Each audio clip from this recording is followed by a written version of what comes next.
Olá, meu nome é Carlos. Atualmente faço doutorado na Universidade Federal de Santa Catarina, no grupo de pesquisa Lusa.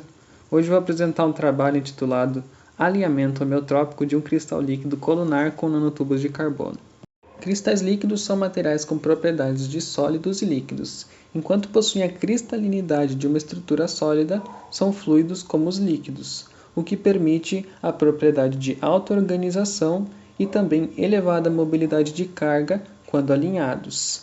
O cristal líquido usado nesse trabalho foi sintetizado pelo professor Dr. Harold Bock e possui mesofase colunar hexagonal a temperatura ambiente. Já os nanotubos de carbono são compostos por folhas de grafeno enroladas e possuem excelentes propriedades de mobilidade de carga, densidade de corrente, condutividade térmica e são muito resistentes. Os nanotubos utilizados nesse trabalho são do tipo de múltiplas paredes e foram comprados e funcionalizados com ácido nítrico em colaboração com a professora doutora Daniela Zambelli Mesalira. Unindo as propriedades únicas dos nanotubos com a auto-organização dos cristais líquidos, temos um sistema com grande potencial para ser explorado em dispositivos eletrônicos e optoeletrônicos. Iniciamos a parte de resultados com uma imagem obtida em um microscópio óptico de um filme de cristal líquido, onde percebemos a presença da textura focal cônica, característica da mesofase colunar hexagonal. Ao adicionarmos nanotubos de carbono, na imagem da direita, os domínios ficam menores, indicando que os nanotubos perturbam a mesofase líquido-cristalina, mas não a ponto de destruí-la.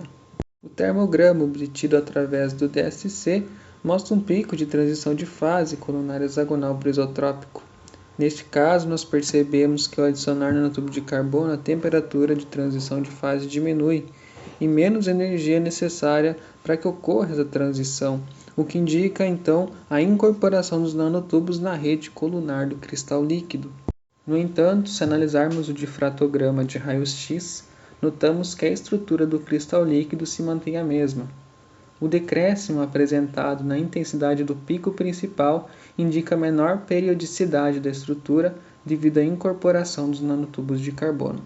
O próximo passo é alinhar homeotropicamente filmes finos das misturas. Para isso, utilizamos uma técnica desenvolvida pela aluna Luísa, do grupo Lusa. A técnica consiste no confinamento do cristal líquido com uma camada polimérica que é removida após o alinhamento. O confinamento, unido à aplicação de temperatura, garante fluidez às moléculas, o que permite o alinhamento homeotrópico a partir das extremidades do filme. As imagens de microscópio óptico mostram a evolução temporal de um filme das misturas do cristal líquido com os nanotubos durante o aquecimento. Podemos perceber a presença de domínios hexagonais sendo formados com o tempo. Esses domínios são característicos do alinhamento homeotrópico em um cristal líquido com mesofase colunar hexagonal. Este alinhamento foi obtido para diferentes concentrações de nanotubos de carbono. No entanto, mais tempo foi necessário para alinhar as amostras à medida que fomos adicionando nanotubos. Para as amostras alinhadas, o rendimento quântico absoluto de emissão é maior. Este aumento está relacionado ao momento de dipolo das moléculas, pois agora elas estão alinhadas paralelamente à superfície. Como consequência, a intensidade da emissão também é maior para os filmes alinhados. A presença dos nanotubos, no entanto, causa um quente no espectro de emissão do cristal líquido, o que pode estar relacionado a uma transferência de carga ou energia entre os materiais.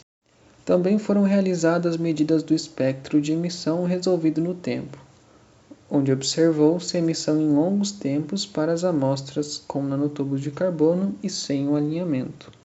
Para os filmes alinhados, estas medidas não apresentaram emissão em longos tempos.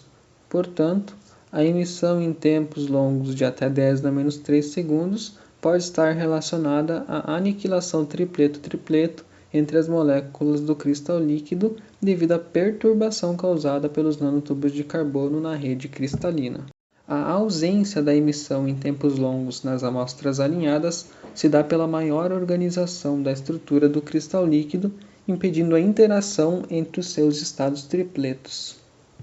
Por fim, a aplicação de nanotubos de carbono em um cristal líquido colunar, unido à possibilidade de alinhamento em filme fino, se mostrou interessante devido à ampla gama de possibilidades de aplicação em diferentes tipos de dispositivos optoeletrônicos. Então eu deixo aqui os meus agradecimentos e convido a todos para discutirem o trabalho no workshop do INEL. Até logo!